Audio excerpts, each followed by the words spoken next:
Raj, బేబో permanent గా ఇక్కడే settle అవ్వాలనుకుంటుంది. ఇక మీదట మీ బిజినెస్ కి ఎటువంటి ఫైనాన్షియల్ కొరత ఉండదు. ఏం చేస్తాం, నిన్న రాత్రి నువ్వు చెప్పిన ఫైనల్ విషయాన్ని బేబోతో మాట్లాడాలని నిర్ణయించాను. ఆల్రెడీ నేను స్టార్ట్ చేసిన ప్రాజెక్ట్ ని మళ్ళీ స్టార్ట్ చేయగలం లేదా అనుకున్నాను, కానీ ఇప్పుడు స్టార్ట్ చేయగలిగాను. ఇదంతా నీ వల్ల జరిగింది. నువ్వు నాకు ఎప్పుడు తోడుగా ఉండాలి. I love you baby. నువ్వంటే నాకు ఎంతో ఇష్టం.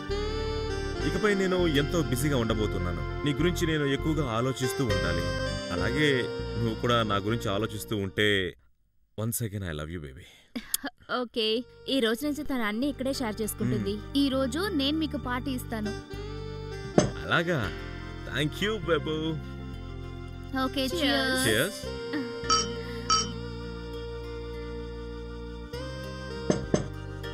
థ్యాంక్స్ అక్క, నా కోసం మొత్తం సెటిల్ చేసుకుని నువ్వు ఇక్కడికి వచ్చావు. చాలా థ్యాంక్స్ అక్క. ఇందులో థ్యాంక్స్ ఏంటి? నువ్వు మాకు చేసిన సహాయం కంటే ఎక్కువ ఏంటి? కావచ్చు. ఓకే సరే రాజ్, నువ్వు చేస్తున్న ప్రాజెక్ట్ కి ఇప్పుడు ఫైనాన్స్ రెడీ అయిపోయింది. సరే రాజ్, ఇంతకీ నువ్వు చేయబోయే ప్రాజెక్ట్ కాన్సెప్ట్ ఏంటి రాజ్? కాన్సెప్ట్ వచ్చి ఏంటంటే, దాంట్లో ఒక హస్బెండ్ అండ్ వైఫ్ వాళ్ళిద్దరూ ఎంతో సౌకర్యవంతంగా అలాగే కలిసి ఉండడం, హ్యాపీగా ఉండడం. ఒకరోజు శనివారం సడన్ గా వాళ్ళిద్దరు ఉన్న చోటికి వాళ్ళ సిస్టర్ వస్తుంది. ఓకే, తన చిన్న చెల్లెలు వచ్చింది. విషయం ఏంటంటే, ఇప్పుడు వచ్చిన అమ్మాయి చిన్న చెల్లెలు, తనేమో పెద్ద చెల్లెలు. ఒకప్పట్లో వాళ్ళిద్దరికి మంచి రిలేషన్ ఉంది. వాళ్ళిద్దరూ లెస్బియన్స్.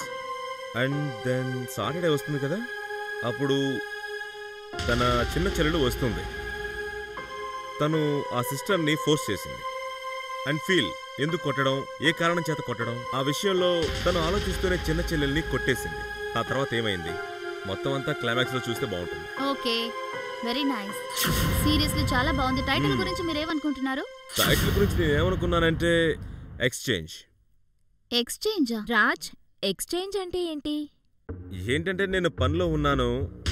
నేను నిన్న రాత్రి ఒక ప్రాజెక్ట్ గురించి ఆలోచిస్తూ క్లైమాక్స్ ఎండింగ్ పార్ట్ ఎలా ఉంటుందా అని ఊహిస్తూ ఉండగా వాట్ హ్యాపెండ్ అక్క? రాజ్, ఏమైంది? నాకు కళ్ళు తిరుగుతున్నట్టుగా ఉన్నాయి. నేను వెళ్ళి కాస్త రెస్ట్ నువ్వు తీసుకుంటాను. డ్రింక్ ఎక్కువ తాగుతున్నావు, తగ్గించేసి. ఓకే, నేను వెళ్తాను. ఏం ప్రాబ్లం లేదు కదా? Are you all right? I'm all right. Okay, ఏమై ఉంటుంది? నేను తన కథని ముగించేసేసాను. వాట్?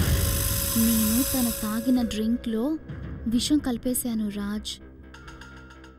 ఏంటి అంత పని చేసావా? నేను చెప్పినట్టు నువ్వు చెయ్యి. ఈ విషయాన్ని బయట ఎవరికీ తెలియనివ్వకు, అర్థమైందా?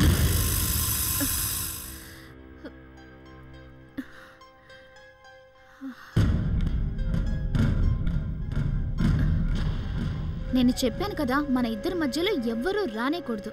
అందుకే తను తాగిన డ్రింక్లో నేను విషం కల్పించాను. ఇంకాసేపట్లో అది టపా కట్టుద్ది.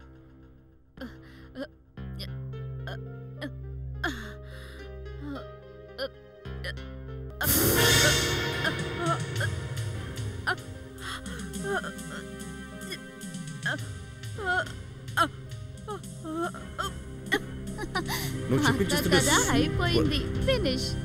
నేను ఎంత త్వరగా ఆలోచించినా కూడా నీలా చెప్పేవాడిని కాదు. నువ్వేం చెప్పొద్దు రాజ్. నువ్వేమనుకుంటున్నావో అది నా మైండ్కి తెలుస్తుంది. ఈలోగా నేను ప్లానింగ్ చేసి దాన్ని పూర్తి చేస్తాను. నాకేదైనా విషయం నచ్చితే దాన్ని దక్కించుకోకుండా నేను వదిలిపెట్టను, అర్థమైందా? సరేరా, వెళ్ళి చూద్దాం నీ పెళ్ళం ఎలా చచ్చిందని.